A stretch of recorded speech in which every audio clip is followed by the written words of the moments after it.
Well, I get an extra 30 seconds to talk about a piece of legislation that has just passed, and with the help of the Montana Dairy Association, we passed a bill to ban those large round hay bales. Has everybody heard about that? Does it surprise anybody? Oh, yeah, we passed it because the cows weren't getting a square meal. This ends my entire testimony, and unless you spur me on for other ones. Okay, so I'm Dave Pauley. I'm been with the Humane Society of the United States for 34 years. I'm really happy to be here. I worked with Footloose in the past doing protecting pets from traps. That was the P's, I think. And in 1974, I really started my role for wildlife. So in 1974, I would have described myself as a wildlife advocate, working on reactive issues and being a reformist, trying to improve things. 30 years later, I'm pretty comfortable describing myself as a wildlife activist and working on proactive issues, and generally considering abolitionist. Abolitionist moves with some practices, including, too much? Closer? Closer. I mean, those are pretty key words, especially to young people who will see this video, is that the journey from advocate to activist and reactive to proactive and reformist to abolitionist will happen to most people who are involved in this trade, because you can get more done with those kind of roles. So a couple of numbers: 53 years I have been catching critters, trapping critters. So if you do the math, I was about 14 when I got paid my first gig to control animals. 43 years I've been a wildlife rehabber, and most of my wildlife rehab experience taught me the lessons. I'm going to move this once.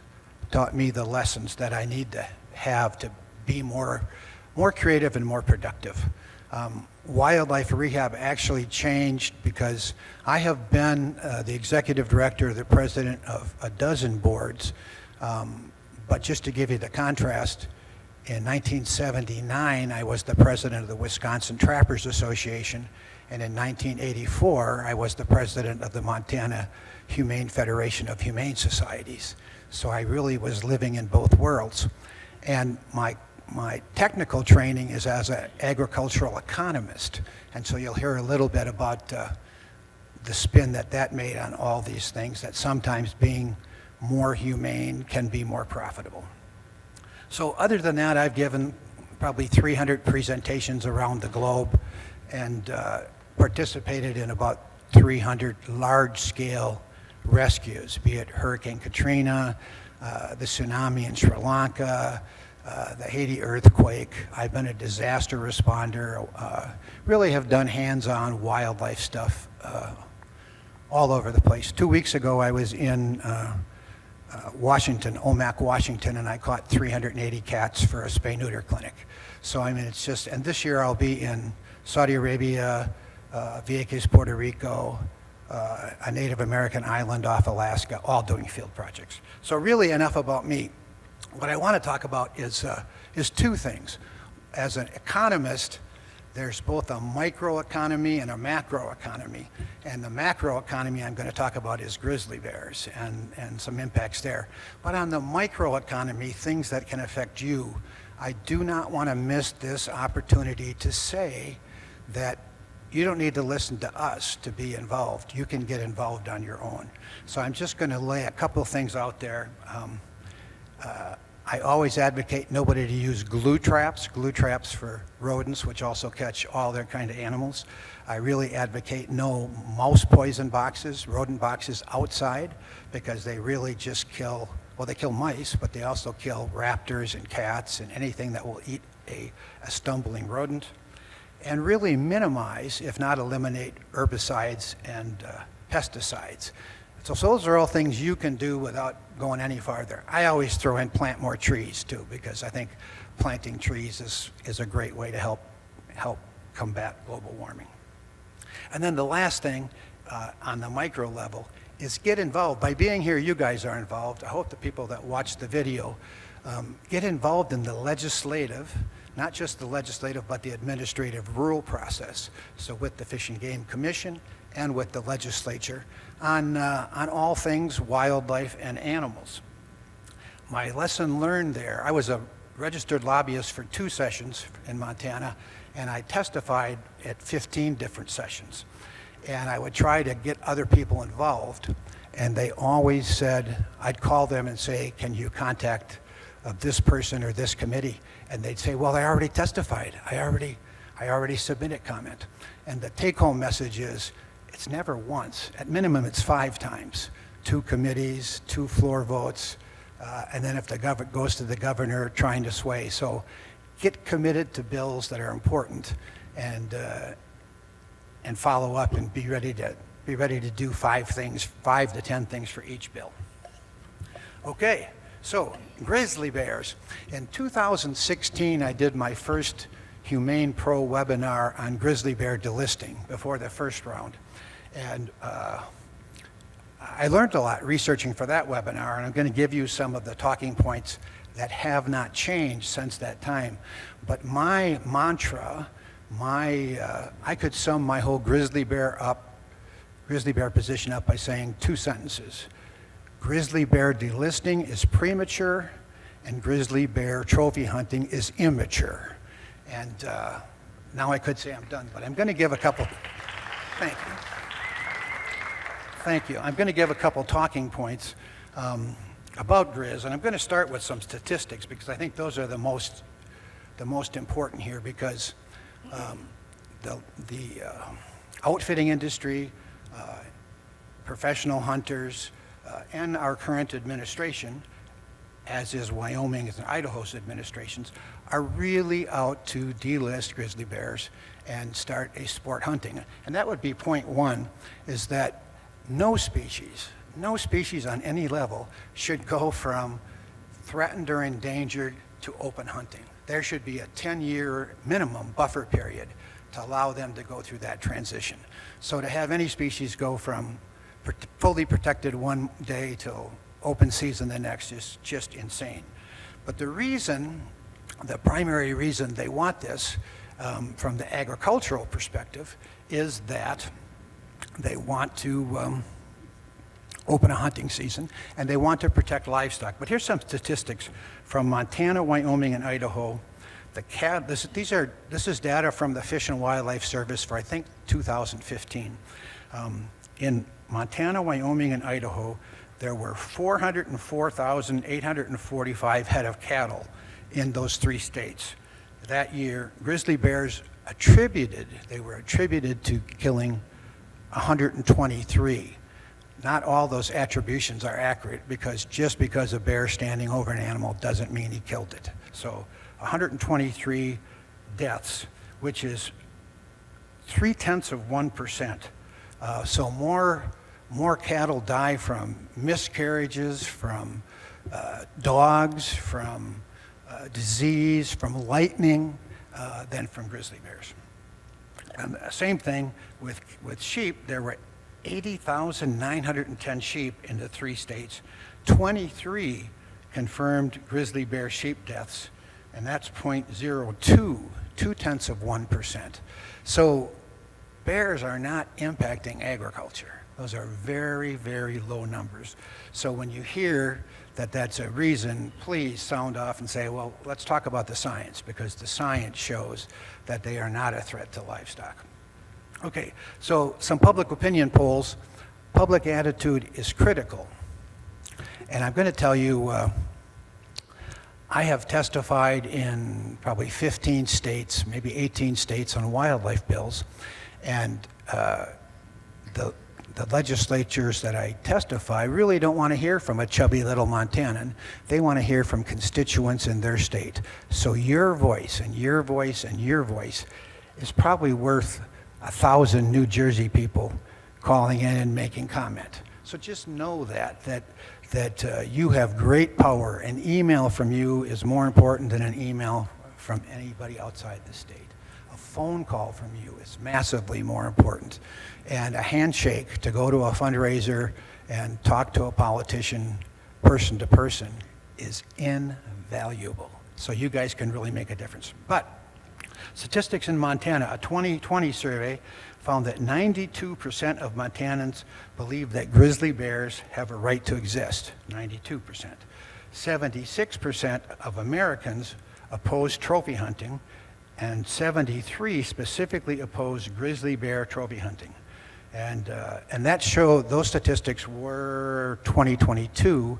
A 2016 survey only found 68%. So the mindset for protecting grizzly bears is growing rather than retreating.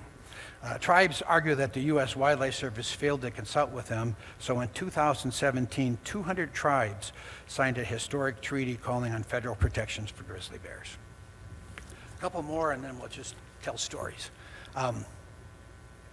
So grizzly bears without hunting, without trophy hunting, have a pretty tough life.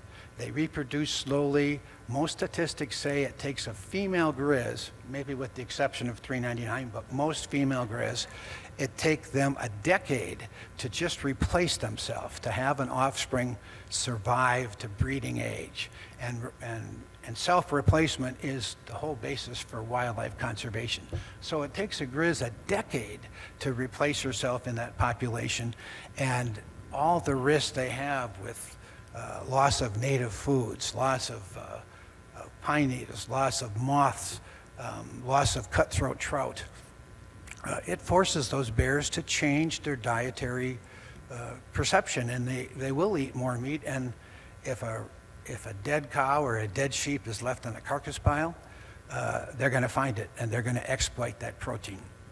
So what is the solution with grizz? Coexistence. The Blackfoot Project showed over just 6 years they reduced grizzly bear complaints and grizzly bear conflicts 93% from level at the beginning to the level at the end by teaching people to contain garbage, put electric wires around granaries. I mean, in this capacity, in the conflict thing, grizzly bears are like giant raccoons. Anything that offers them something to eat, they will eat. So I'm just going to tell one story, maybe two. I've worked with the Carillion Bear Dog Foundation, and I've taken them to Texas. We've used their dogs on pigs, but they really are hardwired for grizzly bears and black bears. And it's called training bears. And so we used to always catch a bear in a live trap, in a culvert trap, and transport it 150 miles and turn it loose. And that really didn't solve the problem because you just released a problem bear. 15 seconds and I'm done. Now what we do is let them out of the trap at the point of capture, put the Carillion Bear Dogs on leash, and they say to the bear, you don't want to be here. And with some bears, you have to do a beanbag bullet or a soft rubber projectile to convince them to go back up in the hills. That's coexistence, because what we're doing is teaching those bears to leave the human habitation, to go back up in the hills. And if it's a mama bear, we're teaching her to teach her cubs next spring, don't go down there. Those bipeds are dangerous, and those black and white quadrupeds are really dangerous, those Carillion Bear Dogs. So coexistence can work. And and this is shirt. I brought my shirt to remind me it's not just grizz. Polar bears are in terrible, terrible shape, need our help. Black bears in many states need our help. So be prepared to get on the phone, write letters, do emails, and help protect our bears. Thank you very much.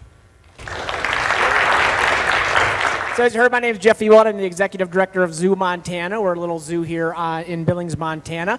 Appreciate being up here. I'm honored to share the stage with these esteemed individuals. And Jessica, thank you to you for inviting me. I think it's exciting to be here just to give the viewpoint of a zoological park. I'm not naive to the fact that zoological parks can sometimes be controversial. I absolutely get that. But I love being at the table because we have a lot to offer. And quite frankly, we don't do a good enough job of bragging about some of the work we're doing in the conservation world. So I want to talk a little bit about that today, and then just a little bit about wildlife in general. And I just kind of want to start off by talking about why wildlife matters. And I know to probably most everybody in this room, that's a simple question, right?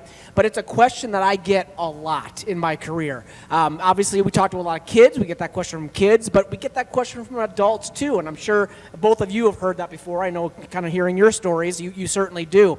And I think, we can spend all night talking about why wildlife matters, but especially for kids, I like to kind of break that down into really 4 components. And those 4 components for me are, number 1, predator-prey. Predators in particular are such an incredible species that we need in ecosystems. And there's this unwarranted fear of predators for whatever reason, that predators don't belong, and that's just simply not true. They have to exist, they have to be in an ecosystem in order for that ecosystem to be healthy, and we'll talk about that in just a little bit. Seed dispersal, right? Animals like birds and squirrels in particular, they are so important in keeping our diverse flora living, our plant life living. Plant life that not only that wildlife depends on, but that plant life that we as humans depend on as well. That's a big piece. The pollination aspect. Think about the incredible insects that do amazing pollination work for us. Now that pollination, obviously 80%, I believe, it's something of that realm. 80% of all flowering plants rely on bees. Now, if we lose those bees, that's going to be a big problem, not only for those flowering plants, but for our crops as well. Something like 5 to 10% of human crops, the food source would dwindle. 5 to 10% we'd lose of crops, and that could be detrimental to our world food source. And so pollination, a big part of it. And then, of course, the recyclers, the vultures. Those are the animals I love the most. The decomposers, the worms that are breaking down organisms and replenishing the soil with nutrients that, again, allow our planet to survive. And so those, I think, are the easiest 4 reasons for us to understand why wildlife matters. Why do we have to have those animals? Those are the basic reasons in my eyes. Now, we all know wildlife's in trouble, right? And I can sit up here and I could talk all night about the reasons wildlife are in trouble. I could talk about habitat loss and poaching and disease. But what I want to talk about tonight is disdain, because that's something that is happening in Montana, especially Wyoming, the western states. We're seeing it. And there's a disdain for a lot of our wildlife. And again, I'm going to go back to predators. And because they're the most controversial animal right now, I'm going to talk a little bit about wolves. Wolves. As many of you or most of you know, wolves are not a well-liked animal in the western states. There's a history that goes back 100 plus years that these animals need to be eradicated because they are affecting the way that humans need to run their life, which never made sense to me. But that said, I want to talk a little bit about wolves tonight and talk about some of those myths and how those myths have been blown out of proportion. The first thing is, and again, I think everybody in this room knows that wolves are keystone predators. They are so incredibly, vitally important to an ecosystem. And we saw firsthand, right in her own backyard, what happens when you remove this apex predator from an ecosystem. It falls apart. Yellowstone National Park, extremely, extremely good example of what happens when we lose these predators. And so we have to keep wolves in the ecosystem to maintain the balance. That's huge, and that's number 1 priority. But the myths that surround wolves are just, quite honestly, mind-boggling. Read the science, follow the science. It really comes down to that. And there's 2 particular myths that I want to touch on today because, again, they're some of the most controversial ones out there. And I know at Zoo Montana, we don't like to shy away from controversy. And being outspoken about something that is not well liked in Montana has garnered us death threats. It's garnered us threats of financial loss.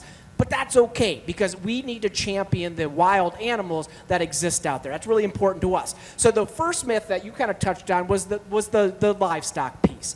And I certainly am, we are very open to conversation, and we understand that if you are the particular rancher that are affected, that's your livelihood. And we don't take that lightly. Nobody does. We understand that. But there are things in place to help with that, reimbursement programs, what have you. There are things that you can do to help your loss.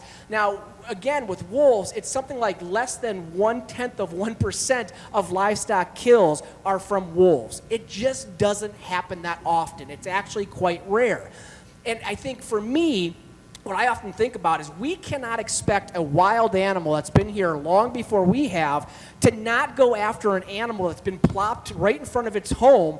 It's easy to catch. We can't expect an animal to walk away from that and say, I've got no interest in that. Well, that's nonsense. We have created this mess. It's not the wolf's fault. That's always been my big key. So that's a big part of it. And then the other piece is the piece about the elk. And I hear time and time again, wolves are decimating the elk population. It's simply not true. Now, let me start by saying one thing. Yes, wolves have declined the elk population, but that's a good thing. Because what happened in Yellowstone, as I said before, is we eradicated wolves out of Yellowstone National Park. The elk took over. They had no apex predator taking them out. Their population boomed. They ate the saplings along the river. That caused the river to degrade. That caused problems to the fish, the beaver, blah, blah, blah. I can go on for days about the animals that were affected by that. Then disease went rampant with these elk. Well, when the wolves were reintroduced, they thinned that herd, which needed to be thinned.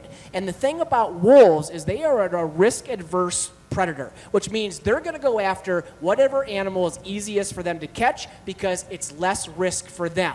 They do not want to go after your trophy elk, the elk that people want to hunt. They have no interest in those elk because they're dangerous. They're hard to catch. And so if they go after the sick and injured, that's going to thin out the population, and that's going to make for a healthier elk herd. The interesting thing also to note is that the elk population in Montana is the strongest in North America. We have 140,000 plus elk. That is the most populous elk population in North America right now. Elk are not endangered by wolves. Wolves have been hunting elk for thousands upon thousands of years. The last thing wolves want to do is they want to eradicate their food source. Nature knows balance. Wolves know what they're doing. They're not going to wipe out the elk population. That is always, to me, makes me laugh when that argument comes back to me. So that's an important thing to talk about. Now, again, this does not include you in this room because you're here, which is a huge step forward. But if you don't believe in the ecosystem side of things, or you don't believe that wolves belong because they're balanced in the ecosystem, let's talk about the almighty dollar. Everybody, humans, we love to talk about, well, does it make money for us? Wolves make money. $80 million plus is brought into Montana every year because of wolf ecotourism. They matter. Now, on top of that, the tourism industry in the state of Montana brings in $5+ billion, almost $6 billion per year. The majority of those surveyed that are traveling to Montana for tourism cite wildlife viewing as the #1 reason they come to the state of Montana. So wolves, grizzly bears, badgers, wolverines, birds, they matter to the mighty dollar in the state of Montana, which ultimately benefits everybody in our community. So I think that's a huge thing to keep in mind as well.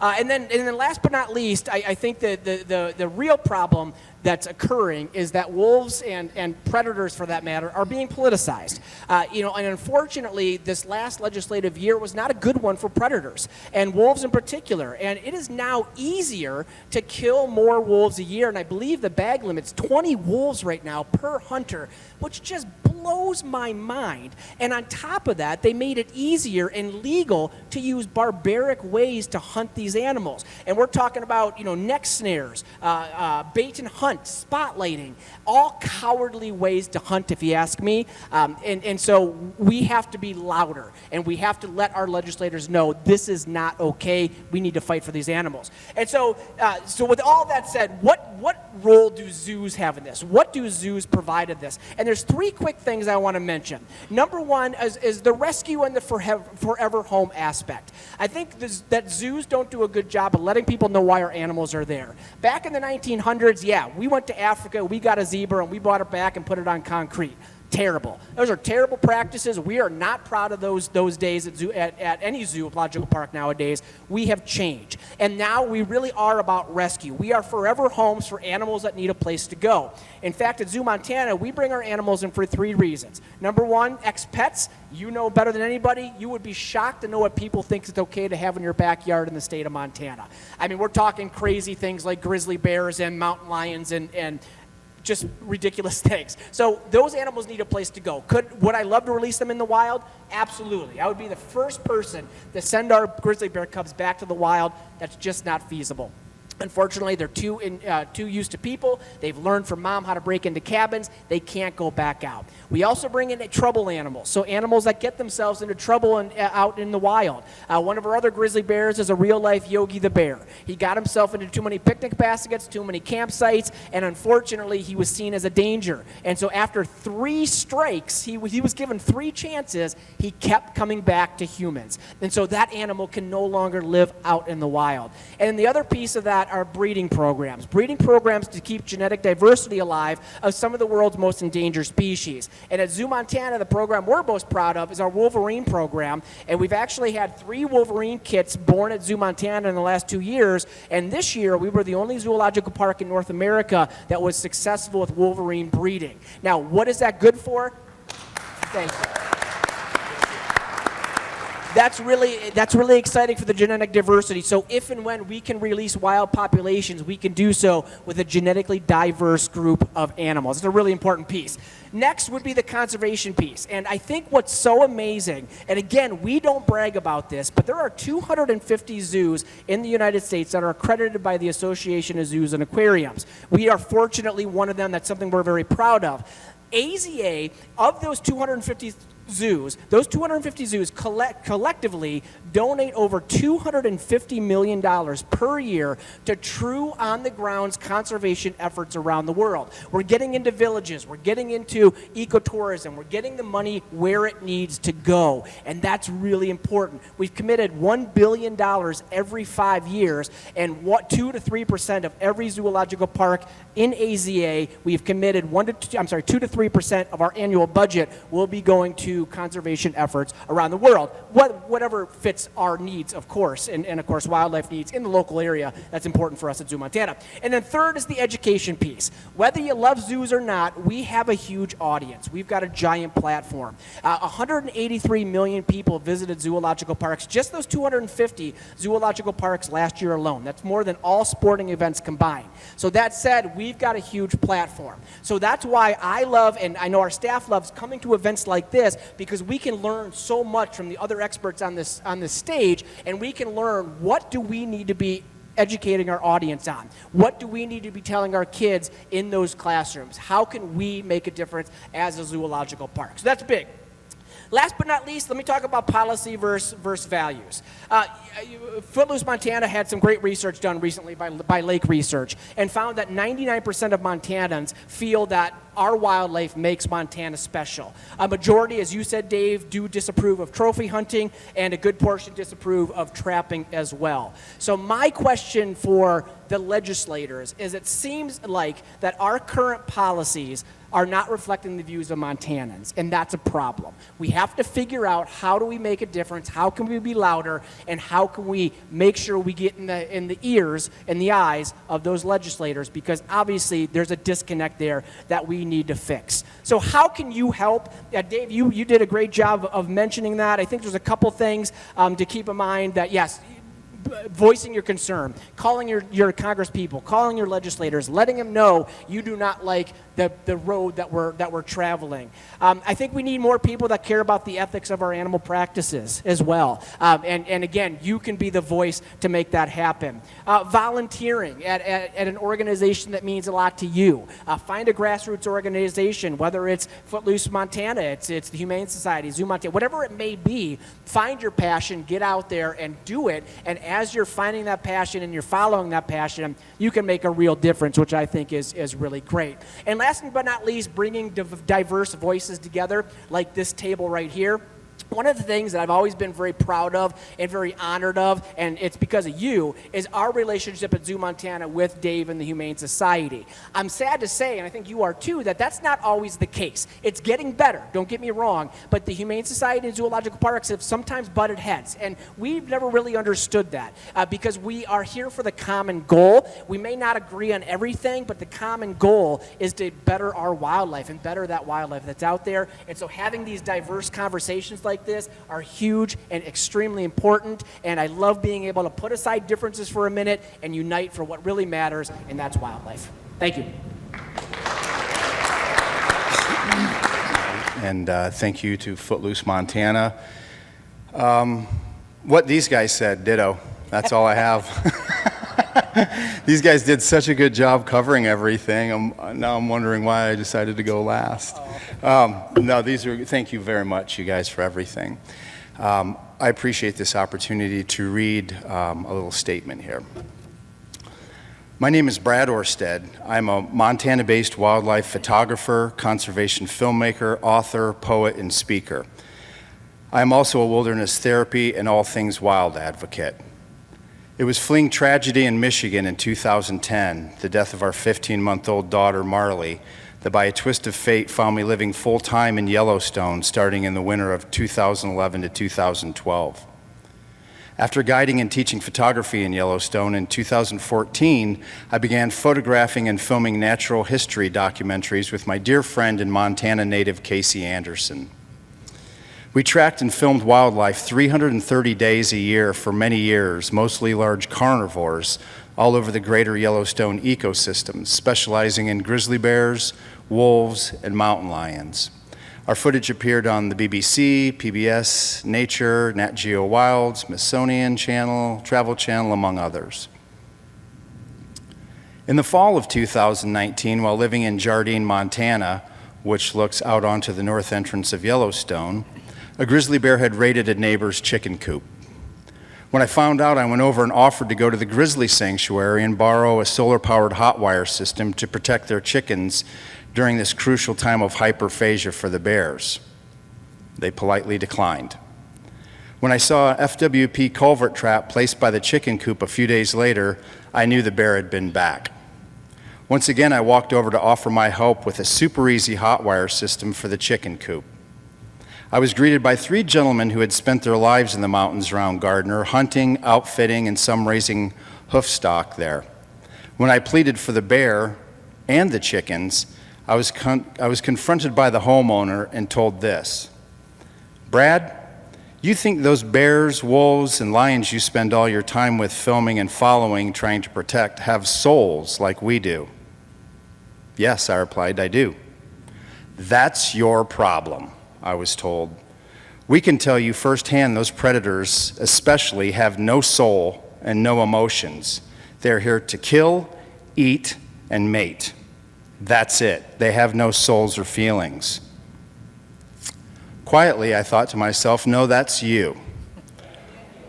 But reason took over and I decided not to voice that.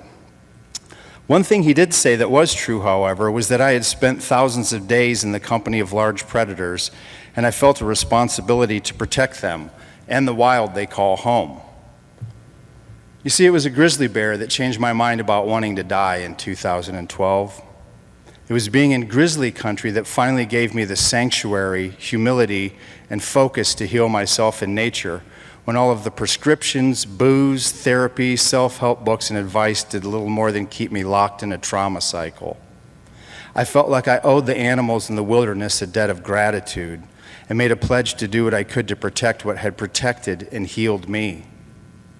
During those filming years, I watched several bison funerals where they would walk in a single file line past a fallen relative to seemingly mourn and pay their respects. I even documented bison protecting a fresh elk carcass from scavengers by laying in a circle around it. Don't tell me they don't have a soul. I alone watched a mother elk lose her baby to the swift Gardner River during a spring runoff crossing. When the mother got out on the other side of the river and looked for her baby, which had already gone under for the last time down the muddy, gushing river, I saw the terror in her eyes. I knew that terror of losing a child. I recognized her horror. She stomped and snorted, swinging her long neck wildly, side to side, before letting out one of the most guttural, heartbreaking cries I have ever heard. If she doesn't have a soul, then I guess I don't either. If you have ever had the privilege of watching a mother grizzly or mountain lion lie back and nurse her cubs, there is a love and a bond as strong as any on the planet. Don't tell me she doesn't have emotions. Don't tell me those cubs don't love and adore their mother as much as any child does. Don't tell me animals lack the ability to feel love, sadness, grief, loss, happiness, compassion, and hope. I've seen it, and I've documented it. Where the grizzly bear walks is sacred. It's hallowed ground. It should be trap-free with room to roam and provide tolerance corridors for connectivity between our precariously balanced island populations. I believe it's easy for some people to say animals don't have a soul, so they don't have to examine their own. They say animals don't feel emotions because they were taught to fear their own emotions. How we treat our animals in wilderness is how we will eventually treat each other when everything that makes this place wild is gone. When we lose respect for living, breathing creatures, it's a short hop to humans. We owe it to our grandchildren to preserve and protect what's left of this wildness in hopes they can someday figure out how to coexist where we seem to struggle. We have a responsibility to not destroy what we did not create. We owe it to the future generations, the unborn. Sadly, the grizzly came back to the chicken coop in Jardine and ended up in a culvert trap. A female of breeding age. She was destroyed.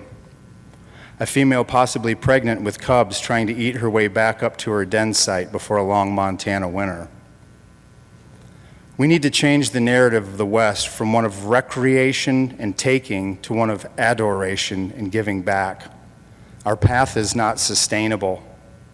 I also believe we have the power to all come together and solve these problems as a community and restore a sense of balance and harmony to the land we all so adore. I do this all for Marley, the grizzlies, and everything wild. Thank you.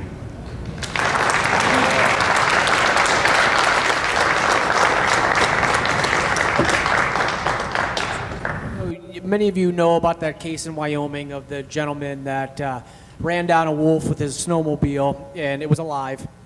And he took it, wrapped tape around its muzzle, and then paraded it around town. Took it home, took some pictures with it, took it to a local bar, and paraded it around town. And it was slapped with a $250 fine, and the fine wasn't even an animal cruelty charge. It was a fine because he illegally had a live wolf, which who knew that was a law? I mean, at least there's something. But the outcry that came from that case was fantastic because even if you're not a wolf fan, you have to know that's cruel. I mean, the poor suffering that that animal went through at the hands of that idiot, lack of better terms, was just atrocious. And so, yeah, I felt the need, and I work with a group called Relist Wolves, and they're fantastic. And they approached me and said, hey, let's get an op-ed going. And so it was important for us to write an op-ed just to talk about that this is not okay, that this is what happens, and it probably happens more than we even know, and that there's humans out there that can do this and that can laugh at it. And just as alarming is that there was somebody, which I sent the photo out, but there weren't many people that stopped this action. And I think that's just as troubling. It's no different than seeing a kid get bullied. You step in and help. This animal should not have gone through what it went through, and it made no sense to me that this animal went through this at the hands of this guy. And so the op-ed was just a way for me to vent that anger, and that we need to be better. And yes, it was Wyoming, but it absolutely could have, and if not, has already happened in the state of Montana. And Game and Fish need to understand that there need to be better laws around this, and the governor did come out and condone it, but words are only words. Let's take some action. And so we need some better laws in place that these animals get the justice they deserve. And so that op-ed was just a way to kind of put that out there. And as you can imagine, it came with some pretty rough comments, but hey, that's all part of the game. Thank you, Jeff. That was courageous, and I really appreciated that. This is, I guess, for all three of you this past weekend. I work with Gallatin Yellowstone Wilderness Alliance. We favor NREPA, which allows a migration corridor through the Northern Rockies from the greater Yellowstone ecosystem all the way up to Glacier. This weekend was called the Great Bear Gathering. It was at the Lubrecht Forest Research Station at Greeno, roughly. Anyway, and as they were talking about it, they were talking about the impending decision on delisting grizzlies. I applaud your relisting wolves. I think that needs to happen. I think Cody Roberts down there in Daniel probably pushed us farther in that direction than he could ever imagine. If you look at the Montana legislature, they passed Senate Bill 295, which was if this happens with delisting, and they talked about some really, golly, I believe it was somebody from the Endangered Species Coalition, but they went through it and said this is why it's problematic. Before you could kill a grizzly and you had to be with an agency. With this, it allows you to apply for a permit. Theoretically, somebody could apply for a permit ahead of time, and then if you view a grizzly on your private property as being threatening, and that means that, I mean, they didn't define threatening. It could be a mile away, and you just don't want to see a grizzly on your property. That allows you to take that bear. If you guys would have a chance to go to that gathering ever, I'm sure they'd welcome you with open arms. What do we do for the delisting? I mean, what do you suggest for action? I'll just start with get involved. Organizations are doing a lot to move this forward, and they're being reactionary more than proactive. They're looking at what we're going to do. You are absolutely right. The states of Montana, Wyoming, and Idaho are ready to open a season on grizz days after delisting. So you know, let your legislators know. Join the groups. There are half a dozen, maybe a dozen NGOs, non-governmental organizations who are working on this, and they all need your support, Footloose being one of them. So get involved on the local level, get involved in the statewide level. You also mentioned wildlife corridors, so I just will say that's another macro thing. Your backyard can be a wildlife corridor. So think about what plants you plant and what cover you plant, and if there's water available, because migrating birds need that connectivity the same as terrestrial mammals. But around the country, wildlife bridges, wildlife corridors are happening more and more, and it's really exciting to see that, giving especially animals like grizz and wolverines and elk places to safely cross highways. So it's all good stuff, but get involved is my short answer. And I think the other thing too is we can look at some great examples out there, and a shout out to Colorado. I mean, they're a state that's doing it right. They just released gray wolves back in, and it just came out today that wolverines are going to be the next one that they're going to kind of repopulate the state with. So they get it, right? And so I think studying them and really figuring out how do they make that happen, I think is key as well. So understanding that we don't need to reinvent the wheel. There are great examples out there of states that understand the importance of these animals in their state.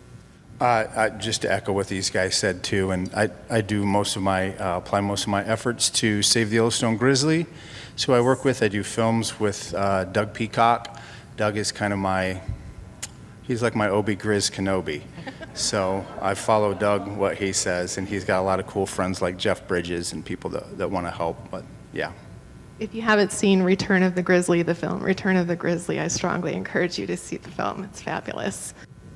Thank you guys for being here. I'm Jim Griffin, and I call myself a beaver advocate.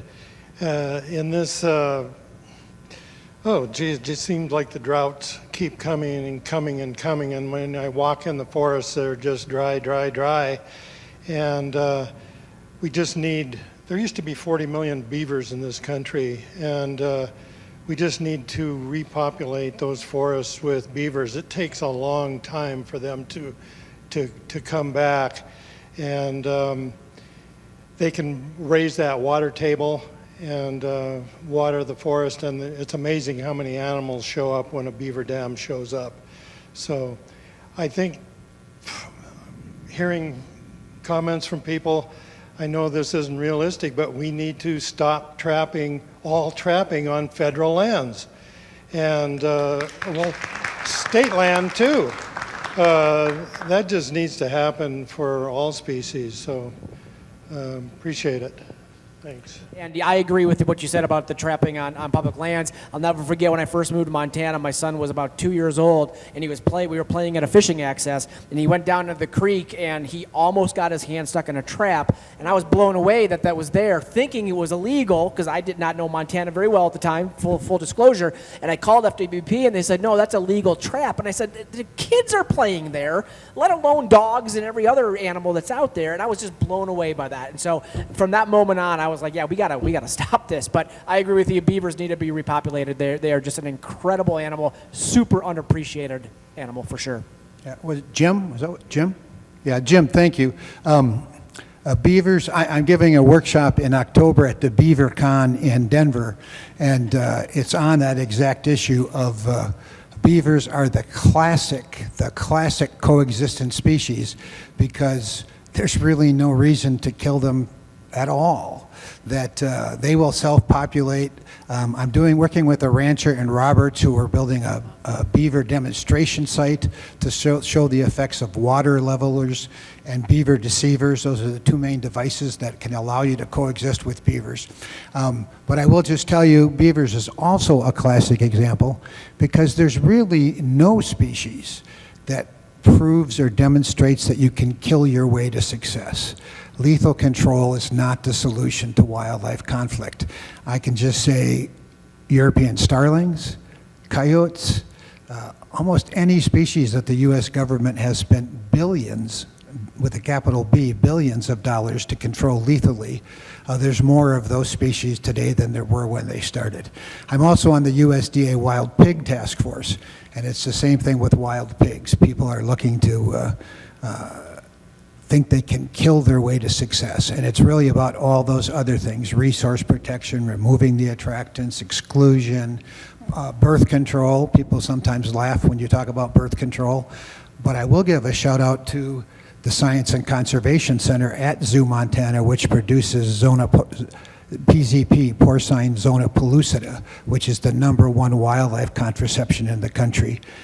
So there are all those things you can do, and trapping is the worst possible solution to wildlife conflict. My name is Kira Munson, and I'm fairly new to this topic, but both sides of my family care about nature and animals and wildlife, including myself, and so just here kind of to learn more about what's going on in the world and in wildlife. So glad to hear from you four, including you. Thank you. So I just have a couple of questions, probably pretty easy to answer for you guys. The first one, do you think that wildlife management in this state is moving away from best available science? Yes, very much so. Yes, I will elaborate that most states in the country use the North American Wildlife Management Plan, which is really designated to generate trophies. It's generated to provide the largest number of adult male animals or trophy animals. The European model of management is based on ecosystem, managing so that you have the right number of animals for that ecosystem of both sex. So I think we're definitely skewed away from what's in the best interest of the critter, and it's what's in the best interest of the outfitter. I have heard that there's an increase in grizzly bears in certain parts of Montana. I'd love to hear what you guys know about that and just thoughts on that in general. And yeah. You know, from filming grizzly bears for many, many years, I noticed what we seem to be finding is there's more explorer bears. A lot of the food resources they have in the greater Yellowstone ecosystem, from cutthroat trout to whitebark pine seeds, have been decimated. And so on one hand, they say that there's so many bears that they're spilling out of the park, but on the other hand, the minute one goes to the bighorns, they kill it. So which is it going to be? We need these explorer bears. That's how they will find new food resources, is to get out and move. So I think it's a real misconception to say that we have so many bears that they're spilling out of the park. I think it's the lack of food that is driving them to leave those areas. And I will just add, I posted on Facebook a couple months ago a slide of Wisconsin bald eagles and a picture from successful nests in 1973 till today. And the red dots were very sparse before they were listed, and now they're everywhere. That's the way the system's supposed to work. The ESA is supposed to promote expansion and new animals into new areas. So scientifically, that dispersion is supposed to happen. Politically, it's nearly impossible because of the power of ranching. And I think the other kind of interesting thing to think about, it might not be so much for grizzlies, in some of the rural areas, but I think a lot of people think that, predators are taking over because we have more cameras. And I'll use Billings as an example. There's this, outcry that we have too many mountain lions. The mountain lions are overpopulating. They're on the rims. They're causing havoc. They've always been there, but everybody has a Ring doorbell now. Everybody has, security cameras in the back of their house, so they're seeing these animals for the first time in their yards. But believe me, they've been there long, long before you were. And so there might be some of that as well, where people are seeing more of these things on cameras, trail cams, whatever it may be, that's putting out the image that there are more bears or predators or mountain lions, whatever it may be, when in reality that just simply isn't true. And anecdotally to that, I usually ask the question when people say they see mountain lions in their neighborhood is who's feeding the deer? Because they're concentrating the deer, and when they concentrate the deer, the lions are going to move in. So there's many, many, many, many levels to that onion. You have to look at the big onion. I really respect you, Brad, for the time that you've spent out there, because my observation of wildlife was that they absolutely have a soul, but they also have majesty. There's just really something incredible and powerful about seeing an animal like that in the wild, and you just know that that's where they belong. And I don't think there are many things more beautiful in the world. What a panel, Jessica. Right? We have Dave with his kind of low energy, calm, and then you go to Jeff and the energy jumps. Yeah, just a little bit. And then you go to Brad, and Brad, wow. Brought tears to my eyes. So great panel. I really appreciate you guys being here. Recently, I had an encounter with a Republican candidate here in Billings online, and I asked her what she felt about trapping. And she absolutely refused to answer. She gaslit me. This isn't the place for this. I mean, every excuse she could to not answer the question. And my supposition is that she probably went back to the party and said, what should I say to this? And they told her, just keep your mouth shut. Do not answer that. And then you think about our governor and his views towards trapping and his willingness to leave an animal trapped in a trap for goodness knows how long until he can travel from Helena to look it in the eye and then kill it. So how do we, and then kind of back to her question is that, the peer-reviewed published literature on animals is advancing, yet in this state, our views and our legislative approaches to animals is harking back to our grandfathers and our great-grandfathers. And the disparity between these two ends is growing and growing. And we have the legislators that are on the great-grandfather's end of things and are not even considering the literature, and yes, they have souls. So how do we get through to these people? And how do we even get them to answer the question, how do you feel about trapping? Because they're refusing to answer it. Yeah, that is a great question.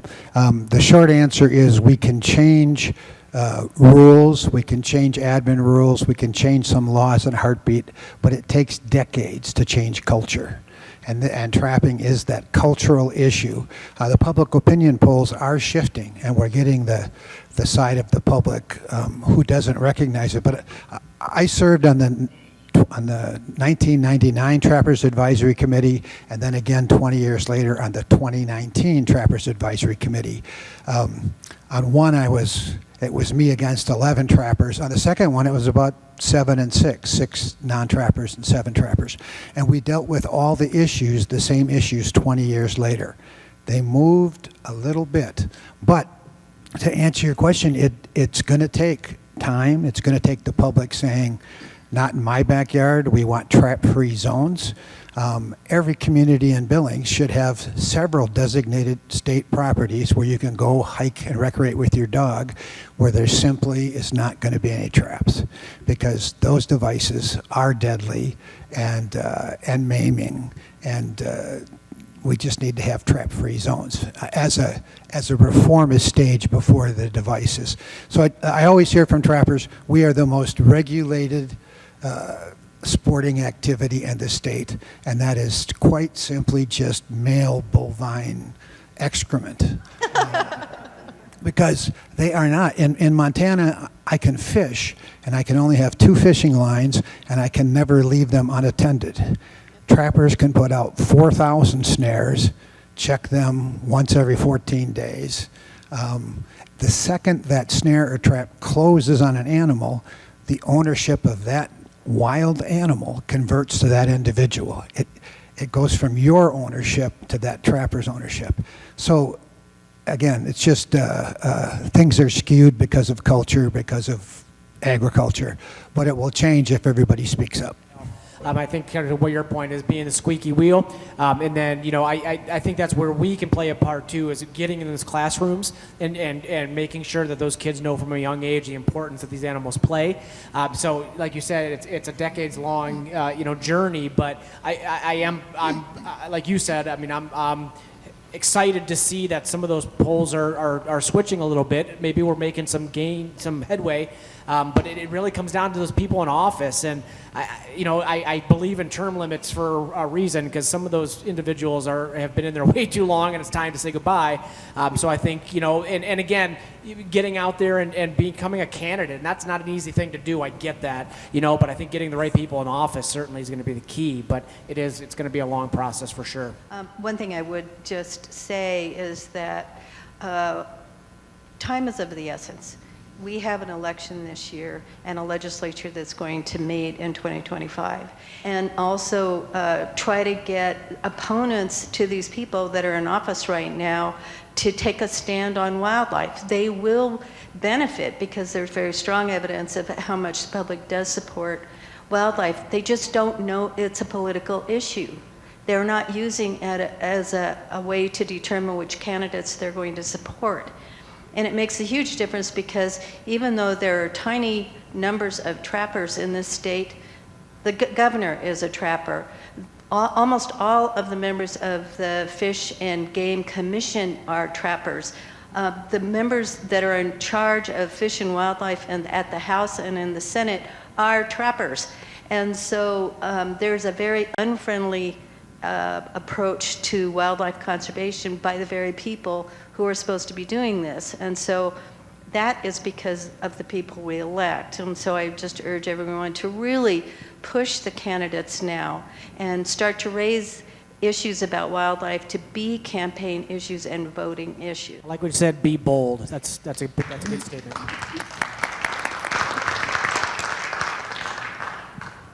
Fish, Wildlife, and Parks recently seem to have rolled over and are now absolutely okay with creating problem animals and eliminating them. They seem to be more interested in working with them even 5 years ago. I do not understand why that occurred, but it is very quickly like the direction of Fish, Wildlife, and Parks. But we seem to have snapped back very quickly recently. I think it has to do with the governor too, but I also I know we're talking about ranchers and agriculture holders. However, I suspect this is kind of driven by large private landowners, not agriculture people. Perhaps their motivation is to make money off of outfitting. Just a thought. So I'm wondering what are your thoughts on, because this changed quickly. I mean, we were being progressive and snap. We are not. I saw all the people retiring and I saw all the jobs and I applied for some of those jobs, and the minute I talked about ecosystem, thank you very much, there's the door. Because this is a small group of people changing our state like irreversibly quickly. Two comments, I guess. First of all, the legislative process is one thing. It's slow, it's cumbersome. Sometimes we're talking about 5 years for change.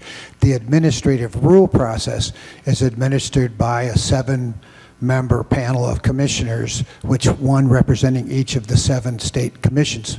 Those people are all appointed by the governor. There are some states, South Carolina, North Carolina, where a lot of non-hunting, non-consumptive users have been appointed. That's a trend around the country. It is not yet in the West, but the governor is a key position there. So politically, to change those administrative rules, you need to have a governor who is progressive and is going to appoint some balance. The legislative process, we talked about snowmobiles. Mike Phillips had 6 bills, was 3 sessions ago or 2 sessions ago, 6 good wildlife bills, one specifically going to ban the use of snowmobiles on catching predators, and it never got, none of his 6 bills got out of committee because the committee was so stilted towards consumptive use. So individual legislators are important. Getting the reigning party to appoint good committee chair people is critical, but your individual vote makes a difference. So, get behind candidates that you think are behind wildlife, or talk to candidates that aren't and try to convince them that more of their constituency wants solid wildlife decisions. And I apologize if this rubs anybody the wrong way, but we have a good old boys club going on right now in the state of Montana. And we saw that not just in the wildlife piece of it, but in the tourism piece. I'm heavily involved in the tourism of Montana, Southeast Montana as well, and some of the changes that have been made in the administration, and again, it's hard not to politicize, right? But the changes have been shocking. All we want to do is push our state and have people come and enjoy our state and spend money in our state, and certainly, but this good old boys club that's going on right now, it's bad. And I think it comes down to that. It was just a radical change really quick, and we took a couple steps back, but that doesn't mean that in the future we're not going to be able to take 10 steps forward. Never underestimate the power of community and of small groups doing big things. I'm on a book tour. I show our film about grizzlies and climate change, and I invite grizz haters out. I invite wolf haters out. I want people who are on the fence or just don't like them to come to these events, and I find that when people have a sandwich in their hand, they're much more amicable. When there's food and we can put away the laptops and we can put away the cell phones and we can sit down at tables as communities and work together, we'll find that what unites us is this much and what separates us is this much. So why are we spending so much time focused on this? And I've had people I know that hated the Grizz that come to my presentations, and I had one guy come up afterwards, and I thought I was going to get the riot act, and he said, "Thank you for listening. We just feel like no one listens to us." And so I really do believe in the power of big change from small groups of people, renting community centers, getting some tables, some snacks out, and inviting both sides. And both sides are going to have to realize that they're going to have to give a little bit, because as long as this side digs its feet in and fights and this side digs its feet in and fights, the animals are going to die. Hi, my name is Joan Bunke, and I'd bought the girls a book years back in the 90s, The Rescue of Josh McGuire, and it was about hunting female brown bear in the spring when they've got cubs. And so it, I introduced my children into responsible hunting. I was shocked to find out that trapping is considered a sport. There isn't anybody that I know that wears fur anymore. So I wondered if there's an underground tunnel called the Wallace Annenberg in California that they built it. I can't remember what they're called. I think there was a gal that talked about the tunnels for the animals. Is there something that we could do here in Montana? What are they? Wildlife crossing. Is there something that we can do in Montana? We've got big money moving into Montana, and it has hurt. I think it's hurt the residents. Yes. There is a organization in Montana, Safe Wildlife, Montanans for Safe Wildlife Crossings. You can check them out. We had a major summit maybe 3 years ago. Montana actually has one of the premier demonstration sites on the Salish Kootenai. I don't remember how many miles it is on Highway 93, but they have crawl unders and crossovers and tunnels for shrews and voles and tunnels for grizzly bears. You can check that out. It's a great example. All those crossings are expensive, but if they save one human life in a car accident or a large number of animals, they always have a payoff of 15, 20 years, but they do pay off. So, yeah, support wildlife crossings. They are critical. They're talking about a turtle crossing up at the new park in the Heights. And we're working to get that done because all animals need help getting across roadways. Phenomenal. Thank you. My heritage is the gun industry. My father was a gunsmith. Gun money literally put me through nursing school and all those type of things. Sure. But he would be, I'm sure he's turning over in his grave, so to speak, with what's going on. He grew up during the Depression, and he, as the youngest kid, got a rifle and 2 bullets to find sleeper rabbits so the family had something to eat at night. And that heritage carried over. And somehow, if we can go back to that pure culture, real culture, I don't know what you call it, but you see it worldwide. You see it, people going to Africa for hunts and those type of things. And somehow we need to get back to the real spirit or basics or ethics of these things. Yes, subsistence hunting is part of life in this country, in this state. But the NRA is no longer the protector of the average hunter. It's a protector of the automatic weapon. So, you have all those things, those cultural shifts. Jessica, can I ask a question? Sure, yeah. Are my prairie dog people in the audience, Kara? Okay. So there's a move in Billings where there's actually construction. There's 3 urban prairie dog towns and they're being taken over. And if Kara is here, she has some booklets on protecting prairie dogs. And if people want to meet after that and talk about the prairie dog crisis in Billings, I'm happy to get involved. Excellent. That as well. Thank you, Dave. Thank you. You're welcome. Has there been any legislation attempted to stop this yearly or bi-yearly thing where families get together, they bring their kids, and they go out and they kill every, the smallest little coyote, puppy, fox, you name it, and then they take it after to the auction, cattle auction, and dump all the bodies into a big old trash bin and sit around and party and drink their beer? I mean, has there been anything ever introduced in Montana to stop that nonsense? We're talking about contest killing, and it is rampant. Montana, I think, has 4 or 5 species that it's done with, prairie dogs being one, but definitely all the land predators. If you see a local business supporting one of those, contact that local business and tell them they're not representing you. It's an economic thing. It is a good old boy killing contest, not a.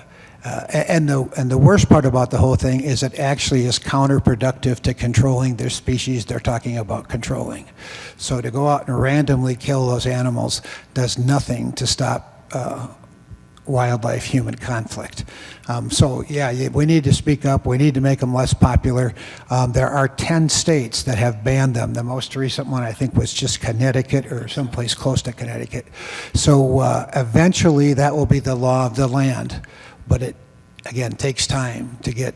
Normally when 20 or 22 states ban a practice, it has a good shot at getting a federal ban. But right now we're still 10 states short. I don't think Montana will be the 11th, but it could be the 19th or something, so keep the faith. Thank you. Thank you. Thank you, Brad. Thank you, Corby. Corby Skinner, thank you. One quick thing I just wanted to end with is I was very fortunate a couple months ago to go on a black-footed ferret release on the Hog Ranch, which is where the ferrets were rediscovered back in '81. And what struck me so powerfully at that release was how many entities got together to make that happen. U.S. Fish and Wildlife was there, the ranchers, the hog family was there, we had Game and Fish there, we had a couple biologists, we had a couple conservationists there. And so partnerships do work, they can work. We just have to get the right people in the room that have that ultimate goal, and then we have to be loud and bold, like you said. I think that's huge. And so that just struck me a lot during that release, that there were so many people that made this happen. The San Diego Zoo was there. And so partnerships work. They do, and I know sometimes when you're down in the trenches, you don't feel like they're working, but they are, and we'll make progress. But that was a big moment for me. And Jessica, I would have a summary story too. 36 years ago, I was in Washington, the director of a humane society, and an apple orchardist called me and said, yeah, Mr. Pauly, is there a chance you might have 6 fully pregnant cats? And I said, I've never been asked that question before, so what do you want? And he was growing a new apple, the Honeycrisp apple, and he had hired a trapper for 3 years, spent almost $7,000 to kill the coyotes because his orchard had underground water lines, and the coyotes were digging up the water lines. So he hired a trapper for 3 years. He had USDA Wildlife Services come in. They killed the coyotes, the foxes, the coons, the skunks. And now he was having an outbreak of meadow mice or voles. And he thought he could put these cats up in the trees and boxes, and when they were lactating, they would stay around and hunt the mice. He said, do you think that will work? And I said, no. Why? So I went out and toured, and the simple solution was the humane economy. The simplest solution was put a dog food bowl, dog water bowl on the end of each one of your orchard lines. Give the coyotes the water they were trying to get in the first place. The coyotes come in, they drink the water, they eat the voles. I also said put up some raptor perches so the owls can hunt the voles at night and the hawks can hunt them in the daytime. So for $200, he could establish balance in his orchard that he just spent $7,000 unbalancing.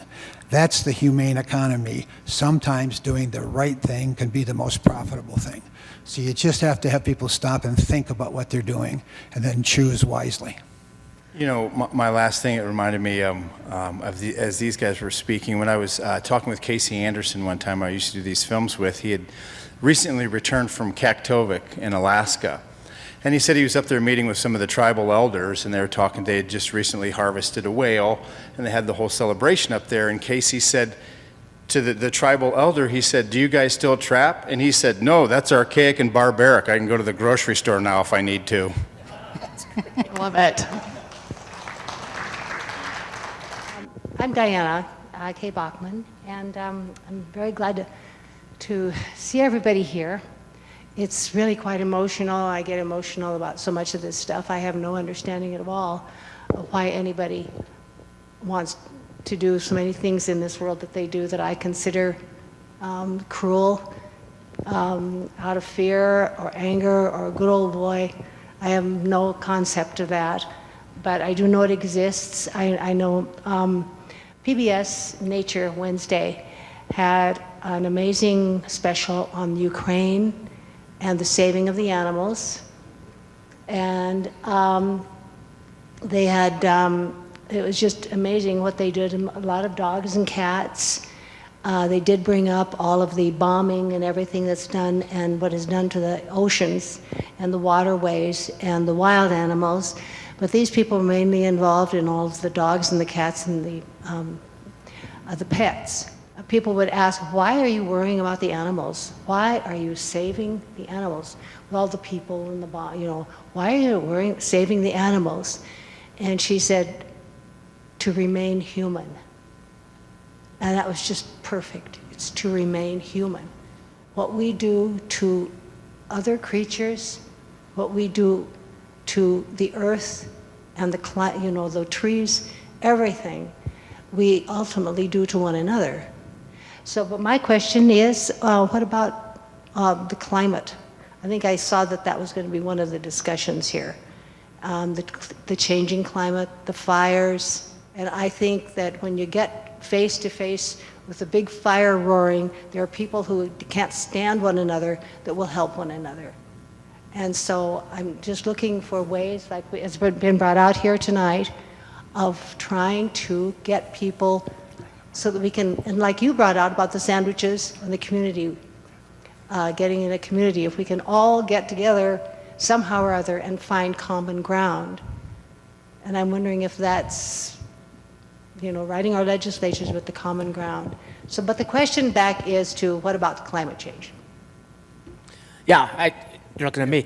Certainly, the climate has to be a point of discussion, right? We're certainly in the wildlife arena. We're seeing climate change affecting animals drastically. I mean, polar bears are, I think, the quintessential species we could talk about. They're losing their ice, and that's detrimental to them.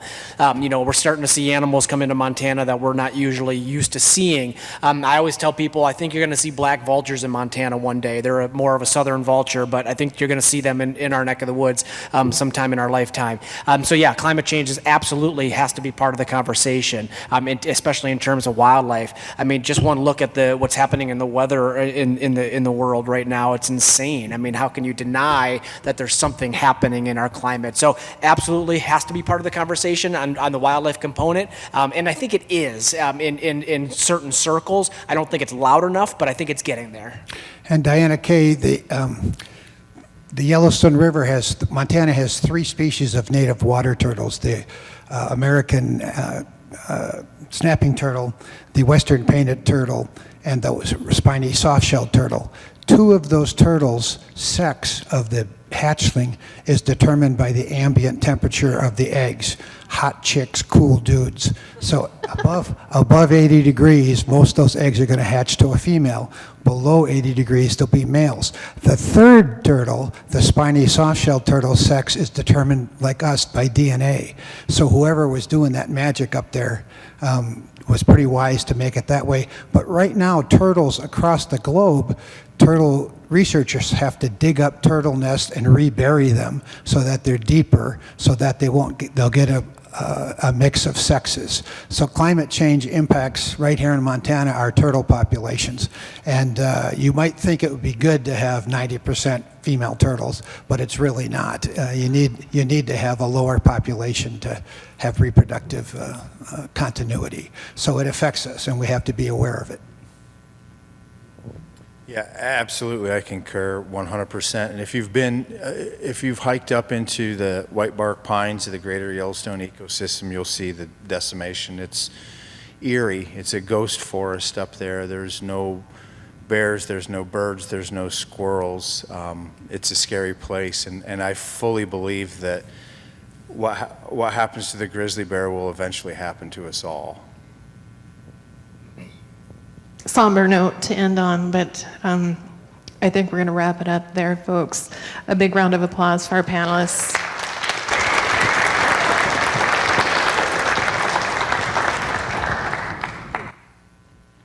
Thank you all. Yes, thank you very much.